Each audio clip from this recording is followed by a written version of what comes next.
Our program. On the line with us is Alexandria Jacobs, the investigative reporter with rawstory.com.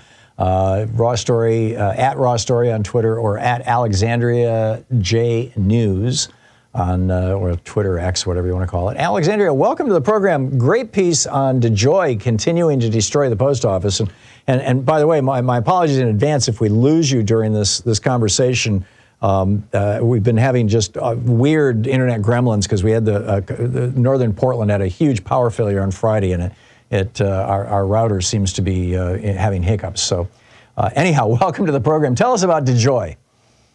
Thank you so much for having me. So what we found at Raw Story was that crime against letter carriers has completely skyrocketed over the last few years to the tune of 500%. So this is happening at the same time when Postmaster General Dejoy and the Postal Service in general has essentially benched its own police force that could help with this issue. So back in 2020, the Postal Service said that postal police officers are only allowed to be stationed on postal properties. So post office buildings, distribution centers, and that's it. They can't be out on the streets anymore and acting it on crime that they might see in action that is affecting letter carriers.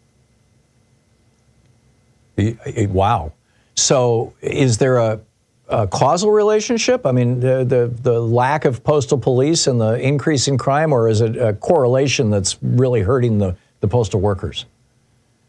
It's certainly definitely a correlation. The postal police officers themselves argue it is a causation. They say that postal police officers used to be able to be visual and actual deterrents to crime. So they would sit in police cars marked with the Postal Service logo. They carried guns. They wore uniform. They can intervene in these crimes happening, and that is just simply not happening anymore since Dejoy and the Postal Service made this change back in 2020. So as the result of that word is traveling in the criminal underground, as it were, that hey, the postal workers are easy targets, and by the way, they're carrying packages and checks and things that you can convert into cash?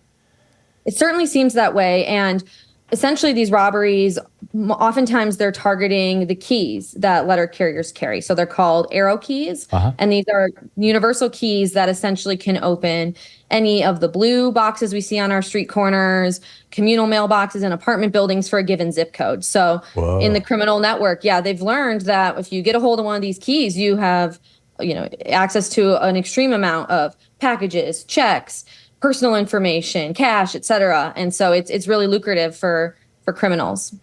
Are postal workers, you said crime is up 500% against postal workers. What kind of crime is that? What does that look like? What are the statistics? Who is receiving what kind of abuse and violence?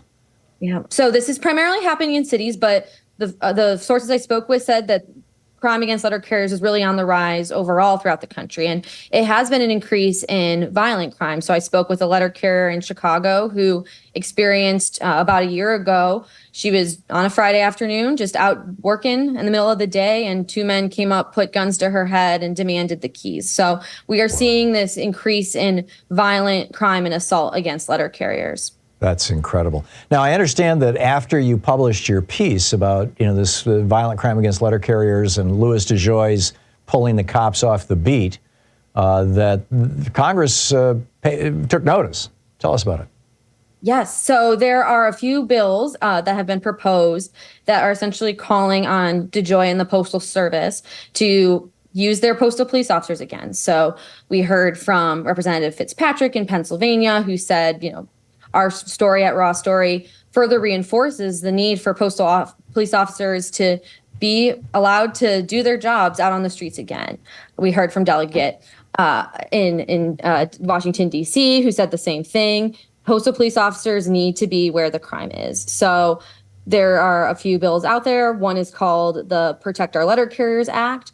And then there's two called the Postal Police Reform Act, both one in the House and one in the Senate. So, and they're really just saying, get the police officers out there, increase the penalties. These are felonies to be attacking letter carriers, and really just calling on the Postal Service to step up and better protect letter carriers on the job. But Congress shouldn't be forcing Louis Dejoy to do his damn job. I understand that there are 2 new nominees for the Postal Board of Governors who, if they are, approved by the Senate, and I believe that they're awaiting Senate approval. Please, correct me if I'm wrong or fill me in on this.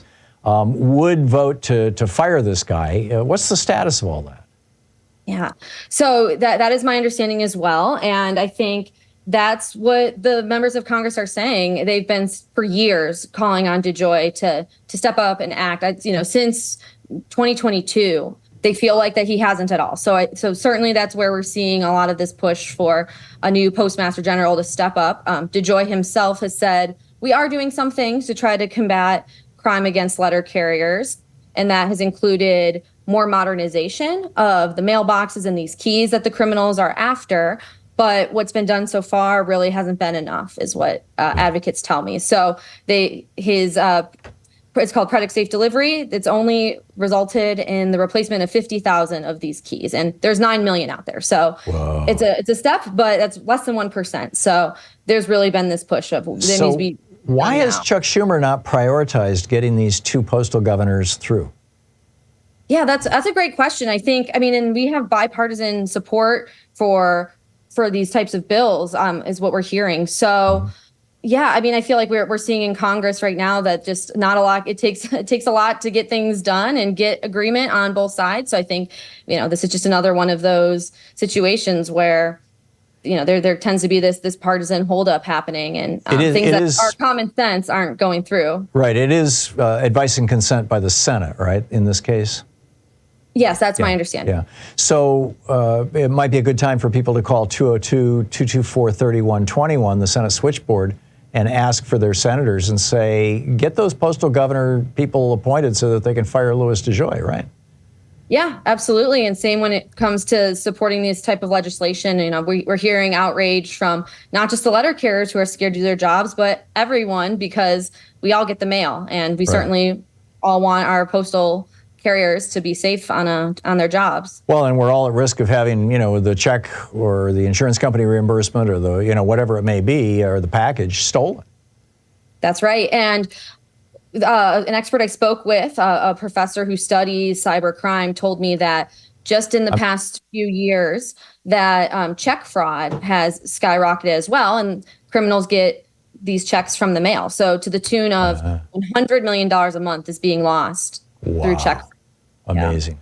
Yeah. Alexandria Jacobs, investigative reporter with Raw Story, one of the great publications out there, rawstory.com. Alexandria J News is her Twitter handle.